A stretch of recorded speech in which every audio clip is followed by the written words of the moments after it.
আসসালামু আলাইকুম। আজকে নতুন একটা ভিডিও নিয়ে আপনাদের মাঝে হাজির হলাম। তো আমার আজকের ভিডিওটা হচ্ছে একটা থ্রি পিস কাটিং করার পর আরেকটা থ্রি পিস কীভাবে আমরা কাটিং করব। তো আপনাকে যদি একজনের একই মাপে 2 থেকে 3টা থ্রি পিস বানাতে দিয়ে যায়, তো আপনি একটা থ্রি পিস প্রথমে কাটিং করবেন মাপ দিয়ে। কাটিং করার পরবর্তী থ্রি পিসটা কিন্তু কাটিং করতে আপনার আর কোনো মাপের প্রয়োজন নেই। আপনি এইভাবে সুন্দর করে জামার উপরে বিছিয়ে কাটিং করে নিতে পারবেন। খুবই সহজ এবং খুবই সমাধান একটা আইডিয়া।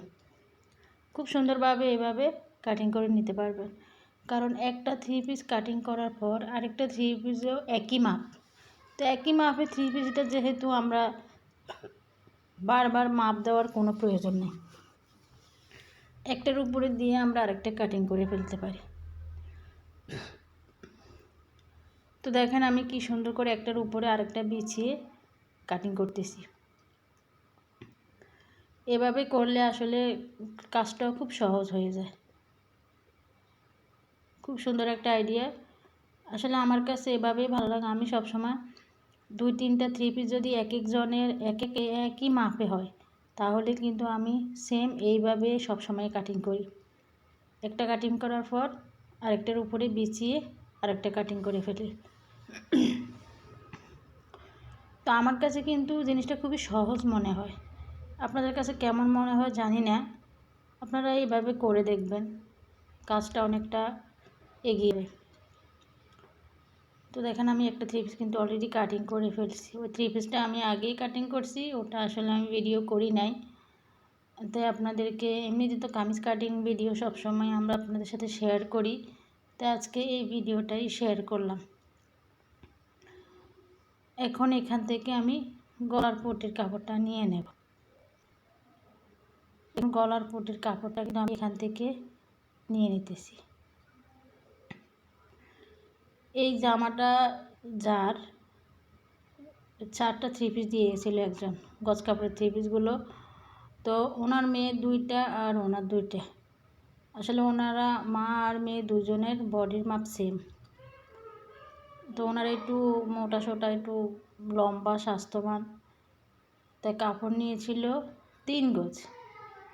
আমি বলেছিলাম যে 3 গজ কাপড়ে হবে না, আর 4 গিরা কাপড় বাড়িয়ে নিলে ভালো হতো, তাহলে হাতাটা একটু বড় হতো।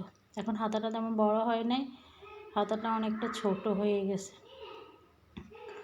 ওনাদের বডির মাপ হচ্ছে আপনার 50 বডি। তো 50 বডির মাপে একটা জামা কাটিং করলে আপনি 2 হাত বহরের গজ কাপড়গুলো দিয়ে যদি আপনি কাটিং করেন, তাহলে কিন্তু আপনার জামাগুলো বেশি চিকন হয়ে যায়।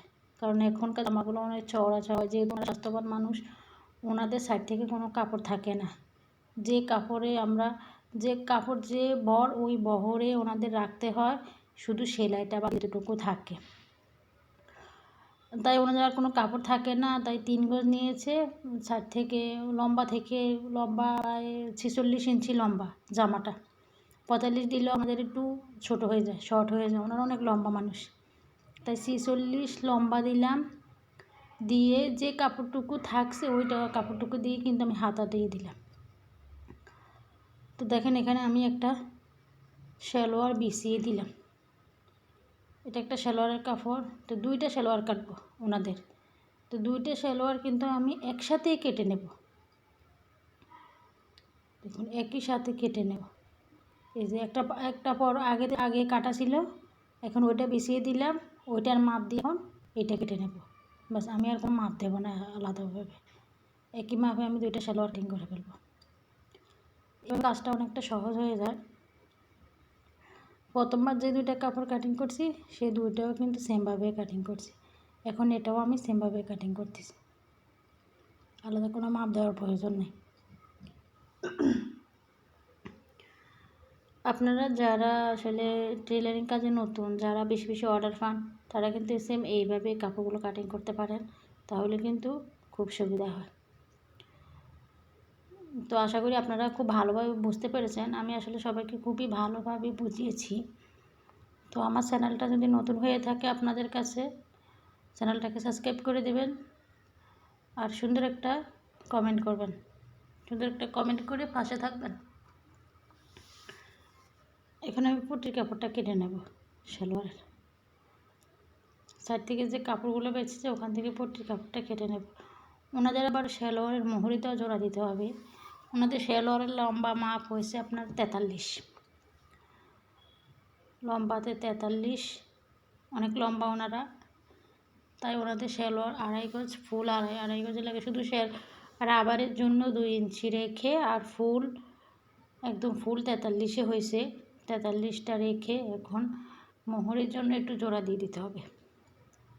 এই যে আমি পট্টির কাপড়টা লাগিয়ে নিলাম।